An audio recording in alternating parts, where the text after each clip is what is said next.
This is for the men's, strictly for the men's. If you know, you know. Hey, you guys, welcome back to another Miseducated Rambler video. My name is Pulani Dube, but YouTube prefers to call me Miseducated Rambler. So, welcome, welcome, welcome. When people hear fibroids or they hear that the topic of discussion is fibroids, most men switch off because they believe that this is a woman's issue. But the truth is, if your mom, your sister, your girlfriend, even your friend has fibroids, then this is something that does affect you. Fibroids cause a lot of problems for women, from heavy bleeding, pain, the exhaustion from losing all that blood, problems with fertility, pregnancy complications. These things are physically exhausting, but they can also have a mental toll on an individual. So, support doesn't have to be a perfect solution. It just means you being there. It means showing up in ways that makes life a little easier for that woman. So, men, I got you. Now, I know this video is focusing on men, but it also applies to women, other women that don't have fibroids, that know a friend that has fibroids, people that are in close proximity of this individual that has fibroids, right? Everyone, this includes everyone, but I just decided to speak directly to the men because they don't get fibroids, right? It's not possible for them to get fibroids. And this could help some men that feel like they don't know what to do, you know? So, yeah. So, the first thing that I would encourage you men to do is to educate yourself, okay? Educate yourself on fibroids.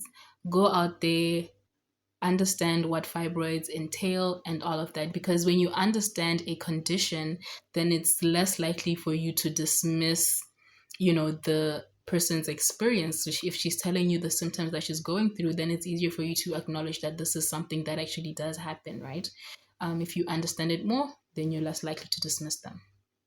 And then the second thing that you can do is to listen without dismissing, like I just said, without dismissing their experience. So some people tend to say things like,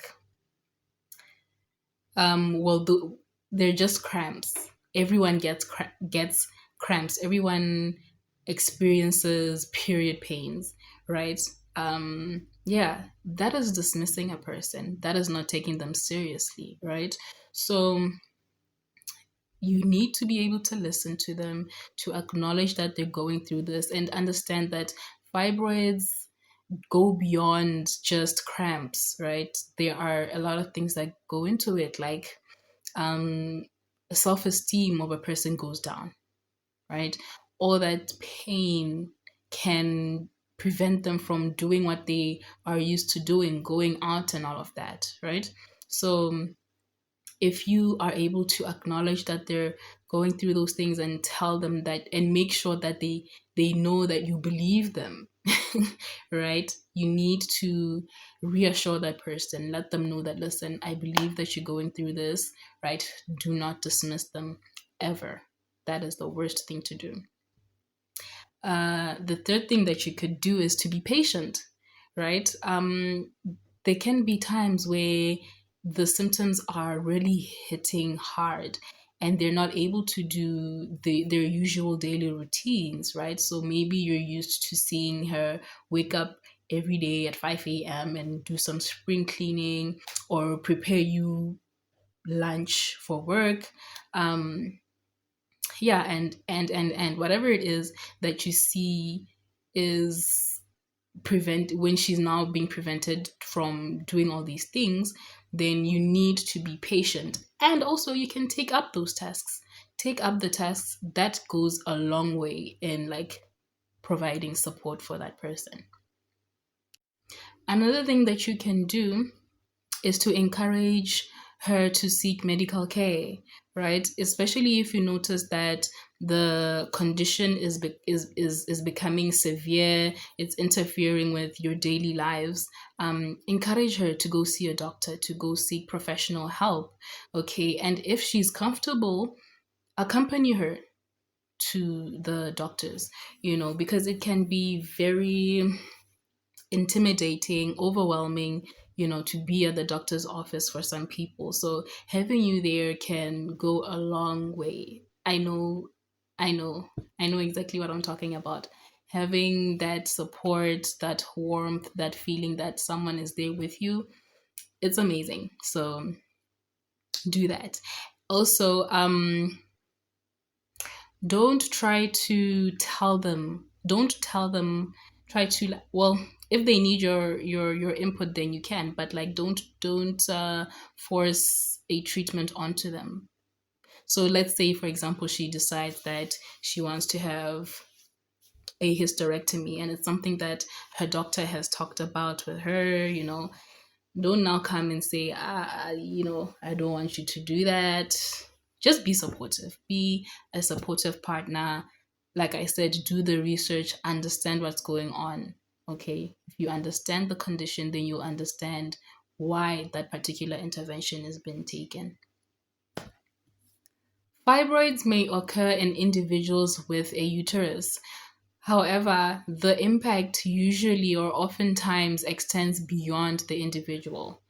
Partners, family members, and friends all have an important role to play. And sometimes, oftentimes, the greatest support is being there. It's not having the right solution, the right words, the perfect solution. It's simply being there, listening, and learning. If you know someone living with fibroids, I hope this video has helped you in giving you practical ways to support that person. And if you're living with fibroids, I want you to know that you deserve to be heard, to be supported, and to be taken seriously. All right, that is it for this video. If you are someone that has supported someone that's living with fibroids, or if you have had someone support you through your journey, please drop a comment in the section. Let us know what made the biggest difference, what was the most helpful. Yeah, you never know, you could be helping someone else's husband, someone's boyfriend, someone's friend, someone's brother. So yeah, thank you so much for watching this video until this point. Don't forget to like and to subscribe. See you again in the next one. Bye.